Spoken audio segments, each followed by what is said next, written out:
Mesdames, Mesdemoiselles, Messieurs, bonjour.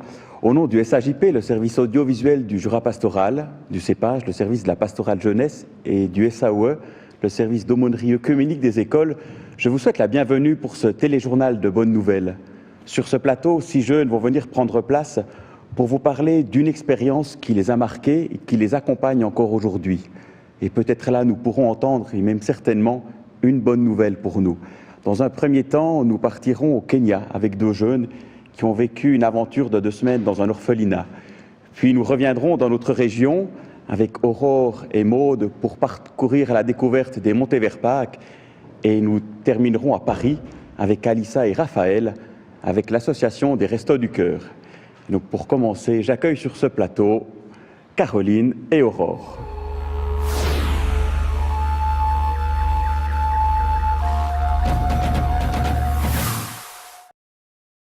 Aurore, Caroline, bienvenue.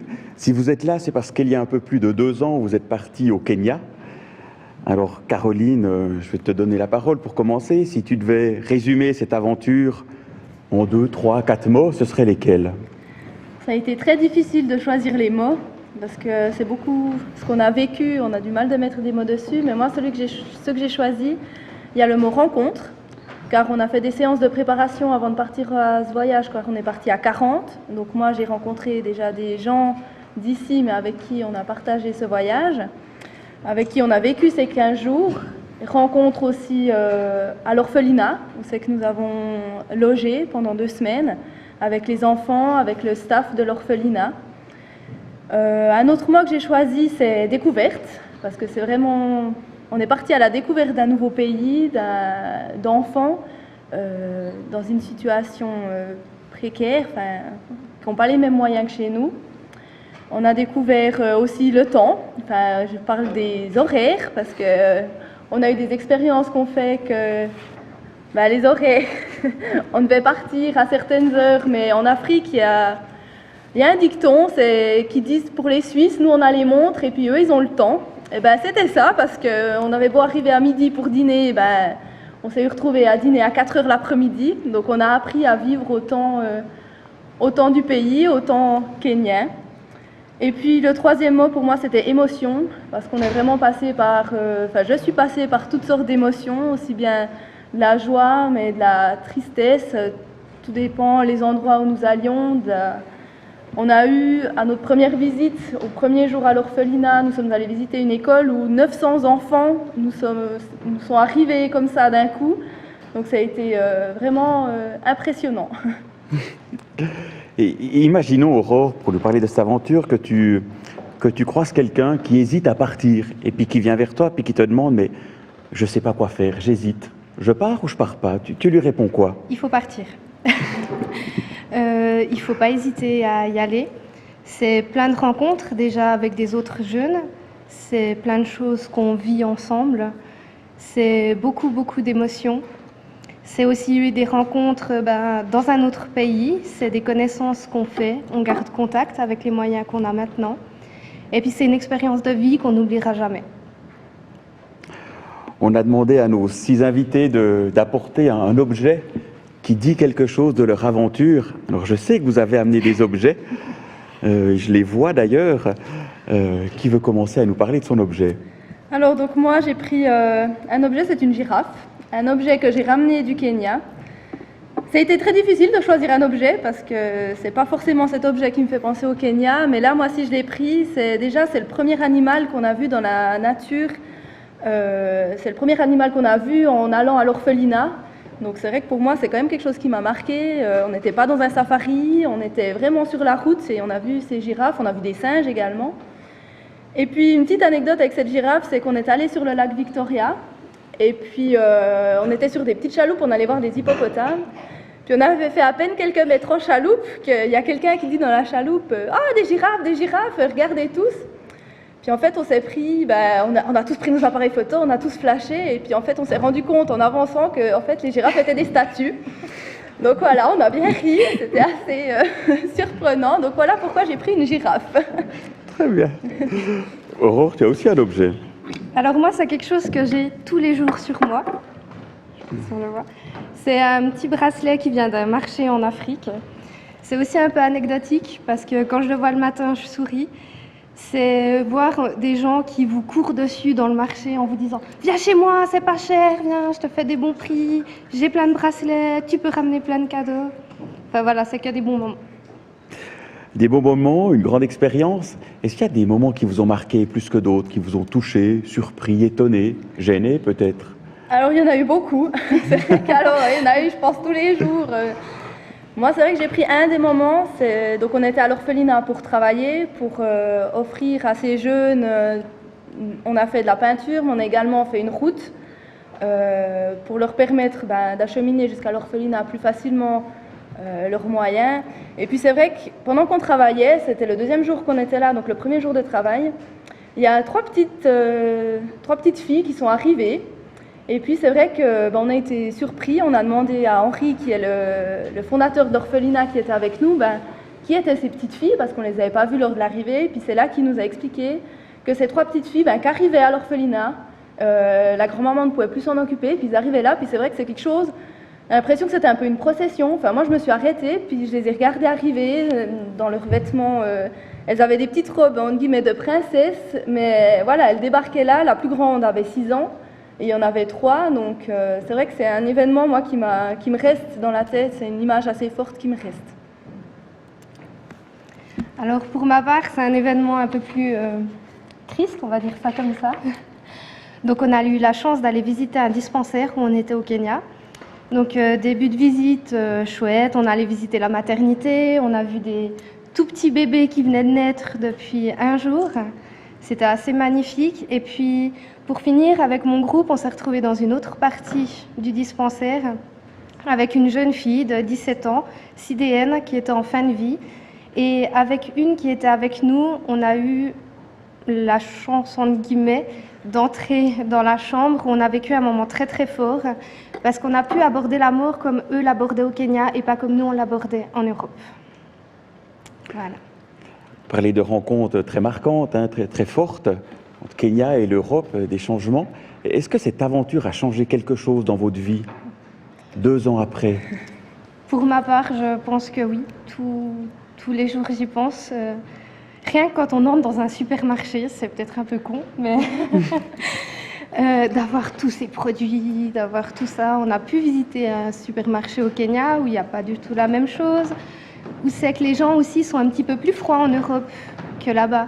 Quand on se balade dans la rue, les gens viennent, les enfants vous prennent par la main, viennent vous faire des câlins, vous disent bonjour. Puis du moment où vous décollez de là-bas et vous atterrissez en Suisse, eh ben, vous dites bonjour comme vous disiez au Kenya et personne ne vous répond. Enfin, moins que là-bas. Ouais. Donc oui, moi je reprends ce qu'Aurora a dit. C'est vrai que voilà, moi j'y pense chaque jour. C'est pas forcément par des objets que l'on a ramenés.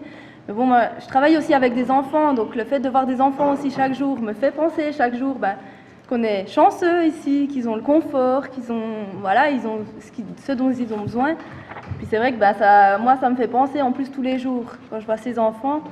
Mais voilà, c'est vrai que c'est une aventure où c'est qu'on se remet aussi en question. On se dit, oui, nous en Suisse, on a le confort, on est bien, on a faim, on va dans le placard, on va chercher à manger. Là-bas, c'est un peu plus compliqué. Voilà, je veux dire, nous, les repas qu'on a eus en plus, c'était tous les midis et soirs, c'était le même repas. Donc on a bien vu aussi le manque de matières premières. Donc c'est quelque chose, c'est des choses, c'est qu'on relativise, puis des fois on se dit, aussi on est dans le stress, là-bas ils se posent pas de questions, c'est je m'arrête, j'ai faim, je m'arrête, je pense pas, il est midi, stop, il faut que je m'arrête. Donc nous, c'est la même chose, on est sur nos montres, et puis il est midi, stop, j'arrête de bosser, c'est plus l'heure. Là-bas, ils s'arrêtent, ils ont plus envie, la route, ils nous ont beaucoup aidés, mais tout d'un coup on se disait, mais pourquoi est-ce qu'ils s'asseyent par terre et puis qu'ils font plus rien? Ah, c'est l'heure de la pause. C'est l'heure de la pause, et puis ils continuent, mais puis cette route, on est arrivé au bout, malgré tous ces pauses, ils prennent vraiment le temps comme il vient. Donc c'est vrai que des fois, on devrait peut-être un peu y penser, nous aussi, à se dire, mais on a le temps. Je veux dire, la vie passe, mais on a le temps. J'ai déjà envie de vous dire un tout grand merci pour les mots que vous avez osé participer et nous proposer. On sent que ça vibre encore en vous, évidemment. Alors un tout grand merci Caroline et Aurore. Et puis on va continuer notre voyage, on va partir avec Maud et Aurore dans l'aventure des Monts Everpacks.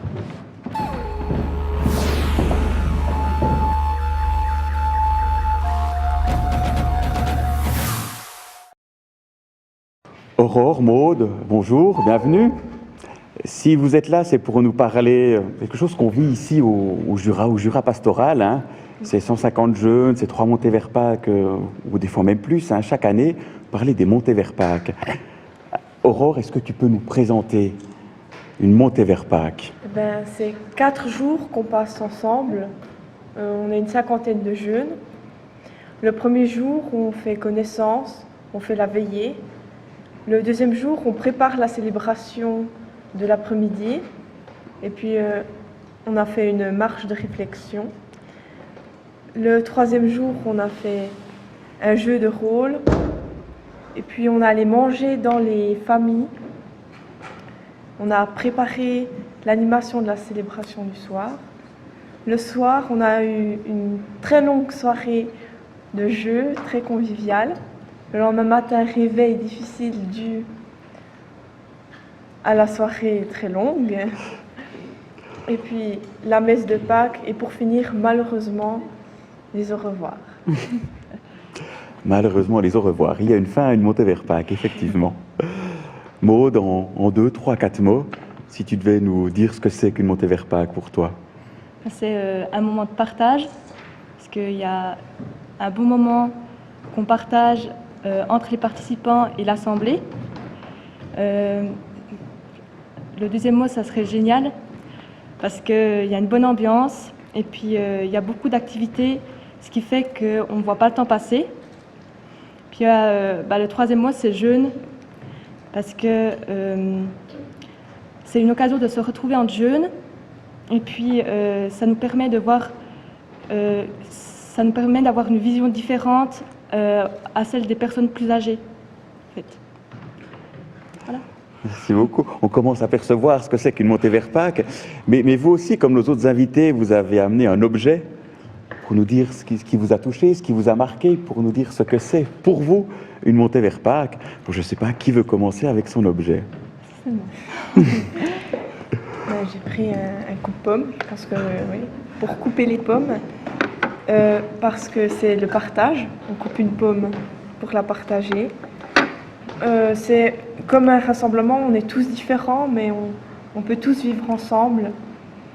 Et puis aussi, ce qu'il y a dans le coupe-pomme, c'est que quand on coupe la pomme, il y a un trognon. Tous les quartiers sont autour du trognon. Donc, ouais, on est tous rassemblés pour une chose en commun alors qu'on est tous différents. Et puis aussi, ça montre qu'on peut donner à tout le monde, qu'on peut partager à tout le monde aussi. Une pomme, on peut la donner à tout le monde. Merci pour cet objet un peu insolite, mais très symbolique. Maud, tu as aussi un objet. Bon, moi, j'ai choisi un billet de 50 francs, en fait, parce que ça prouve qu'il y a des choses plus importantes qui ont de la valeur, mis à part l'argent. C'est des choses qu'on ne peut pas acheter, par exemple l'amitié, la famille, le métier, les valeurs personnelles, le respect, puis il y a aussi l'amour. Enfin, c'est toutes ces choses-là qui ont beaucoup de valeur dans la vie. Et dans le monde d'aujourd'hui, on ne peut plus vivre dans un certain confort sans argent, tout en étant conscient qu'il ne rendra pas un être humain heureux. Et puis dans une montée vers Pâques, cette montée, elle permet de vivre tout ce qu'on ne peut pas acheter, en fait. Tous ces moments forts. Montée vers Pâques, c'est des moments forts, c'est beaucoup d'expériences, c'est beaucoup de rencontres, c'est beaucoup de choses. Aurore, parmi tout cela, est-ce qu'il y a un de ces moments qui t'a le plus marqué? Les moments vécus ensemble, pour moi, c'est ce qui m'a marqué. Le fait de former une unité, alors qu'on est plusieurs, qu'on est tous différents, c'est ce qui m'a marqué, en fait. Et pour toi, Maud, la montée vers Pâques, c'était au mois d'avril. Hein. Si je te demande 5-6 mois après, qu'est-ce que ça t'a amené? Ça a changé ma vision des choses. Enfin, oui. Ça m'a permis de m'ouvrir aux autres personnes, puis d'apprendre à connaître les gens avant de juger. Et puis, lors de la veillée, ça m'a permis de me poser des questions sur moi-même pour déposer les émotions qui m'étaient trop lourdes. Ça m'a aidée. Parmi tous les moments que tu as pu vivre, je ne sais pas, est-ce qu'il y en a qui t'ont surpris, étonné, déçu, mis mal à l'aise? Alors, il y a des moments, enfin, surtout un moment qui m'a, on peut dire, bousculée, parce que, enfin, c'est la marche en fait, parce qu'il y a eu beaucoup de futilité de se plaindre. On se plaignait parce qu'on avait froid, parce qu'on avait faim, parce qu'on était fatigué, puis parce qu'on ne comprenait pas le but de cette marche, qui était en fait de devoir affronter des obstacles sans être guidé. Puis un moment aussi qui m'a marqué, c'est la dernière soirée, parce que c'était un des derniers moments qu'on a pu passer entre nous, puis on a vraiment profité. Cette montée vers Pâques, c'était au mois d'avril, il y a quelques mois. Alors Aurore, comment cette expérience t'accompagne aujourd'hui? Tout d'abord, on crée des liens très forts au montée vers Pâques. Et la preuve, Maud et moi, on ne se connaissait pas avant la montée vers Pâques. Et puis maintenant, on est amis et puis on garde contact. Et aussi, ça me permet de regarder, d'être plus attentif aux autres, à tout le monde. Pas forcément être attentif à ses amis, à ses proches, mais être attentif à tout le monde. Maud, Aurore, un tout grand merci pour avoir osé cet exercice. Pas toujours facile de mettre des mots, mais un tout grand merci.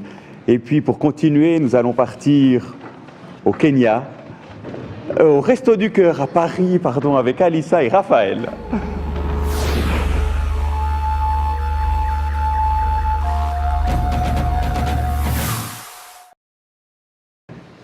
Alissa, Raphaël, bienvenue pour nous parler de cette aventure assez incroyable d'aller une semaine à Paris, au Resto du Cœur, rencontrer des bénévoles, rencontrer des bénéficiaires.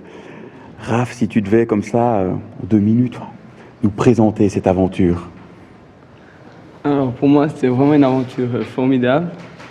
J'ai rencontré des personnes fantastiques, autant nous, les jeunes, que les animateurs, mais aussi les bénévoles qui travaillaient là-bas sur place, et puis aussi les bénéficiaires qui venaient. C'était vraiment une belle expérience de vivre ça. J'ai travaillé dans 2 secteurs, à Paris, dans les denrées alimentaires et puis au repas chaud. En 2 minutes, je vous explique juste ce que c'est les denrées alimentaires. C'est comme par exemple un supermarché aménagé, vraiment un hangar où les gens viennent chercher des produits pour ramener à la maison, tandis que les repas chauds, c'est les gens qui viennent prendre un repas chaud pour y manger sur place ou bien à l'emporter.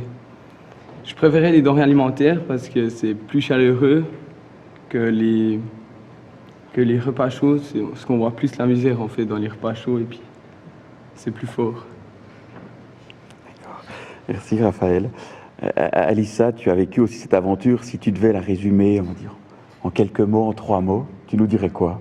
Déjà, je suis partie en 2011, donc pas dans le même groupe que Raphaël. Puis on était un groupe de 18 personnes, donc tous à peu près du même âge. Donc avant de partir, il faut savoir qu'on a d'abord préparé le voyage. Donc on a parlé des endroits qu'on visiterait. On s'est aussi préparé à avoir beaucoup de misère, et puis je trouve que c'est quand même important de le dire. Donc sur place, on n'a pas seulement été au Resto du Cœur, on a aussi eu l'occasion de visiter. Au Resto du Cœur, plus spécifiquement, on a eu l'occasion en fait d'aider un peu les bénévoles. Donc personnellement, j'ai travaillé à 3 postes. Donc à la distribution des denrées alimentaires, comme Raphaël, distribution des plats chauds, et puis aux inscriptions. Moi, je vais vous parler plus précisément des inscriptions. Les inscriptions, en fait, c'est le moment où les personnes peuvent ou non recevoir l'aide des Restos du Cœur. Donc, à mon avis, c'est vraiment difficile de travailler à cet endroit-là parce qu'on se rend compte à quel point ces personnes sont dans le besoin, puis on peut refuser encore cette aide à des personnes dans le besoin. Donc, ça m'a vraiment beaucoup marqué de voir ça. Donc, voilà. On sent de l'émotion, évidemment, même si c'était en 2011, ça remonte, mais on n'oublie pas une telle aventure. C'est une aventure qu'on repropose assez régulièrement. Et imaginez que quelqu'un vienne vers vous, puis vous dites, il y a la proposition là d'aller à Paris au Resto du Cœur, je ne sais pas, j'y vais pas, j'hésite. Vous leur dites quoi? Alors moi, je dirais de ne pas hésiter une seconde. Parce que déjà, les matinées, c'est très enrichissant d'être au niveau des contacts humains avec les bénéficiaires, les bénévoles, de voir un peu comment ça se passe, comment ça fonctionne, le système des Restos du Cœur. Ça donne une belle image et une bonne idée pour moi-même comment ça fonctionnait en fait. Et puis l'après-midi, après le travail, on va visiter, on fait des théâtres, un petit cinéma on sait faire aussi. Puis c'est assez culturel l'après-midi surtout. Alors on n'a vraiment pas le temps de s'ennuyer. Donc moi aussi, je lui conseillerais de partir parce que personnellement, ça m'a apporté énormément. Je me suis rendu compte à quel point on avait de la chance. Ça m'a donné envie en fait de refaire des voyages. Je suis aussi partie au Kenya avec vous. Merci beaucoup. On vous a aussi demandé, comme aux autres invités, d'amener un objet. Alors je sais qu'Alissa, tu as cherché un objet, mais tu n'as pas pu l'amener. Mais tu as quand même une idée d'un objet. Alors en fait, j'ai reçu un CD d'un des bénévoles. Et puis j'avoue que ça m'a énormément touchée. C'est un CD des Enfoirés. Ça m'a vraiment fait bizarre de recevoir quelque chose alors que eux donnent déjà énormément. Donc j'ai reçu quelque chose de ce bénévole qui va au moins 2 fois par semaine au Resto du Cœur pour donner de sa personne. Et puis il nous offre encore quelque chose en retour alors que nous on était seulement là pour 400 jours. Quoi. Ça m'a beaucoup touchée, mais je l'ai pas retrouvé. Raphaël, tu as un objet. Alors moi j'ai un bracelet. C'est en fait quand on est parti de l'auberge où c'est qu'on a dormi toute la semaine, c'était des frères qui s'occupaient de cet hôtel, cette auberge, je sais pas. Et puis en repartant, ils nous ont donné un petit panier où on pouvait prendre un bracelet. Puis il y a noté dessus « Repose-toi sur le Seigneur et compte sur lui ». Puis ce bracelet, je l'ai toujours avec moi. Bon, là, je l'ai enlevé. Et puis ça me fait souvent penser à ces moments que j'ai vécu à Paris. Tu parles de moments que tu as vécu à Paris. Je ne sais pas s'il y a une expérience un peu plus marquante que les autres. Si. Une fois, j'étais aux denrées alimentaires. Et puis il y a souvent, c'est plus des familles qui viennent chercher à manger pour ramener à la maison. Et puis ils viennent avec des enfants des fois. Et puis quand un enfant venait, moi j'avais un panier de friandises, de bonbons que je leur proposais, puis ils avaient le droit d'en choisir un seul. Puis je voyais le temps qu'ils mettaient pour choisir le bonbon qu'ils voulaient prendre pour eux, le plus gros, le meilleur, parce qu'ils en avaient droit à qu'un, puis ça me faisait mal au cœur, moi, de pouvoir en donner qu'un seul. Puis ça m'a vraiment marqué. Être marqué par des bonbons et des enfants, évidemment. Et parmi tous ces moments que tu as vécus, il y en a qui t'ont surpris, qui t'ont peut-être gêné également. Ouais, aussi.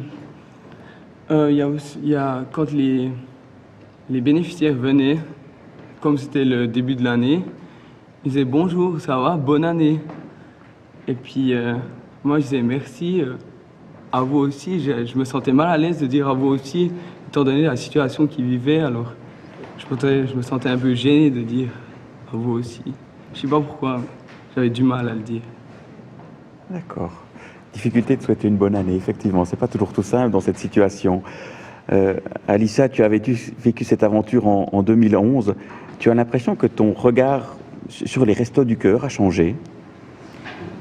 Alors en fait, avant de partir, je ne pouvais pas vraiment me rendre compte qu'étaient réellement les Restos du Cœur. Je ne pouvais pas savoir ce que ça représentait.